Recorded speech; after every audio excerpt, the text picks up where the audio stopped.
That's T-Pain's real voice. Oh, I think I found the one, and my baby girl gon' give me a son. He can sing. He's always been able to. So why did everyone believe the opposite for 15 years? This is the story of an effect born as a joke that became one of the most used and most hated sounds in modern music. It's an Atlanta story, ATL, a Kingston story, and eventually a diaspora white story. In 1996, an engineer named Andy Hildebrand was working for an oil company, using sound waves to find oil underground, nothing to do with music. At a dinner party, someone joked he should invent something to fix singers who couldn't hold a pitch, a note. He went home and he built it. Autotune launched in 1997 as a quiet studio tool. Correct a slightly flat voice without anyone noticing. It was designed to be invisible. In 1998, engineer Mark Taylor does the opposite of what it was built for. And Cher's believe the icon Cher, the pop icon Cher, he pushes the effect to its fastest, most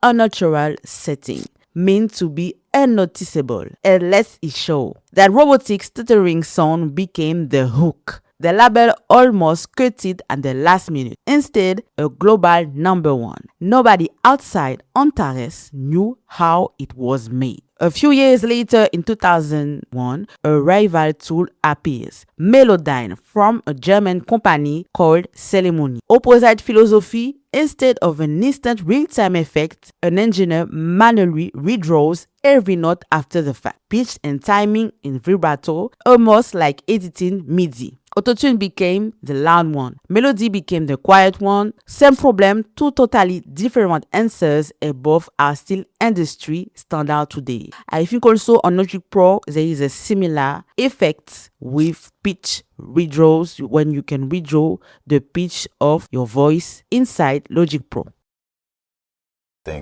Going through. Here's the part people forget, but I didn't forget even I was younger. Rap didn't need autotune to become melodic. 50 Cent, Nelly, Ja Rule, and of course Nate Dogg. That already started years earlier. Nate Dogg became known as a king of hooks, not only in West Coast. A singer and a rapper whose smooth baritone chorus made half of West Coast hip-hop biggest records. Regulate with Warren G, 21 Questions with 50 Cent. In New York, he wasn't rapping. He was singing on rap songs years before anyone touched autotune for the effect. Nelly also, it was his signature song. Nelly built hits like Dilemma with Kelly Rowland, Ride With Me around the song, melodic delivery. 50 Cent leaned on singer like Nate Dogg specifically because a rap song with a real singing hook hit harder on the radio. That's why 21 Questions was originally going to have 50 sing the chorus himself, before Dr. Dre pushed him to bring in Nate Dogg instead. Of course, we know also 50 Cent is really the example of a rapper sing also.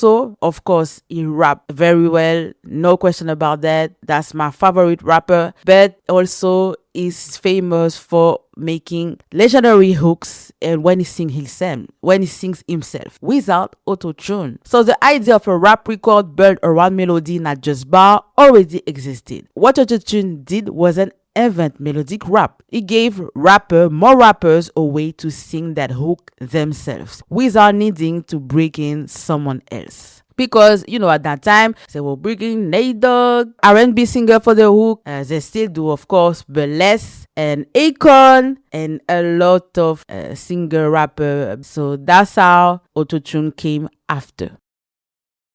Then producer, singer from Tallahassee, young producer Fahim Najm, aka T-Pain, takes that trick from Cher's engineer and make it his signature. He doesn't hide it. He builds entire songs around the effects. His auto-tune voice became as recognizable as any singer's natural tune, arguably more so. It was his marketing because T-Pain knew how to sing. But I think at that time, maybe if T-Pain didn't produce his own beats, it didn't have this signature, maybe T-Pain was not famous like this. So yeah, And a lot of people at that time thinks T-Pain doesn't know how to sing. It was not true. He said in interviews it wasn't a character to him, it was an instrument in its own right. Something closer to a vocoder than a fix. By the mid 2000s, the T-Pain song is its own reference point in the industry. Producers stopped asking for autotune, they ask for that T-Pain thing everywhere. I can't wait until I walk inside this club and I'll say, oh, here she comes. In March 2008, Lil Wayne drops Lollipop. He's not really rapping and not really singing. He's singing, he's chanting,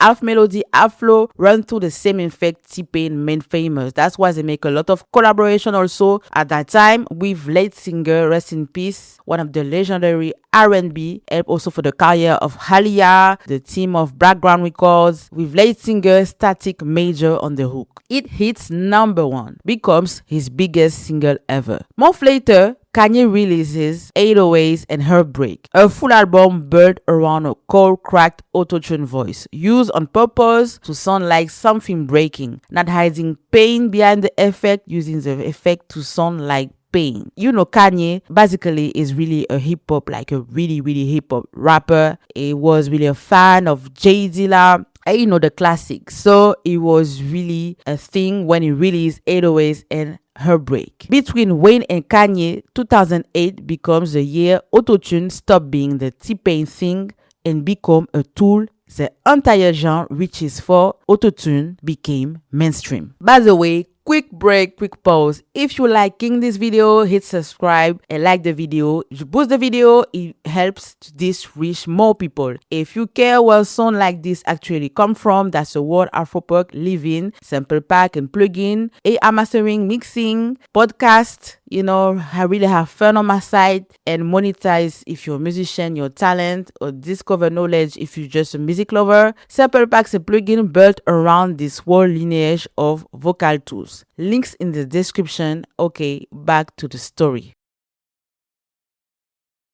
At almost the same time, on the other side of the West Indies, a different artist does something similar for completely different genre. Vybz Kartel, the most influential dancehall artist since Bob Marley in Jamaica, becomes known as a pioneer of autotune in dancehall, blending it with his rapid fire delivery or his amazing, amazing flow, like unique flow and genius for hooks and lyrics. I think it's really the beginning. When he started to use it, it begins a new era of dancehall. Of course, dancehall already exists. Ragamuffin after dancehall, but when he started to really use autotune, I think it really became another dancehall era. Before Kartel, dancehall biggest voice were mostly raw, unprocessed, delivered live over a rhythm. It was nice. By the way, shout out my guy Sizzla, Sizzla Kalanji. After him, autotune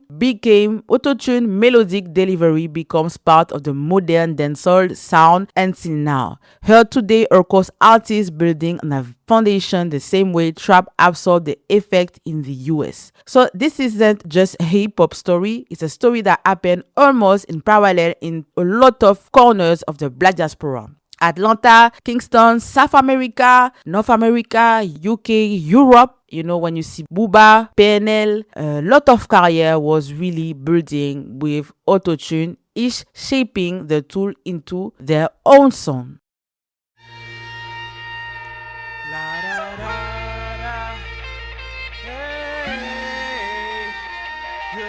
By 2009, the same industry that loved the song turned on it completely. Jay-Z dropped DOA, Death of Autotune, a direct attack on a generation of producers hiding behind a plugin instead of developing real vocal talent. It becomes a rallying cry, radios start avoiding autotune tracks, critics write it off just a fad. T-Pain publicly blamed for tool he saw as just one instrument among many. Later said those years were some of the hardest of his career. People wrongly assumed he couldn't sing without it. That's why it took until 2014 and a tiny desk performance with zero effect for the public to remember the voice of T-Pain was solid the whole time. That performance go on to become one of the most watched on Tiny Desk. Millions of people discovering years later that he could sing the whole time. At that point, it looked like Autotune story might end there. It doesn't. It was just the beginning.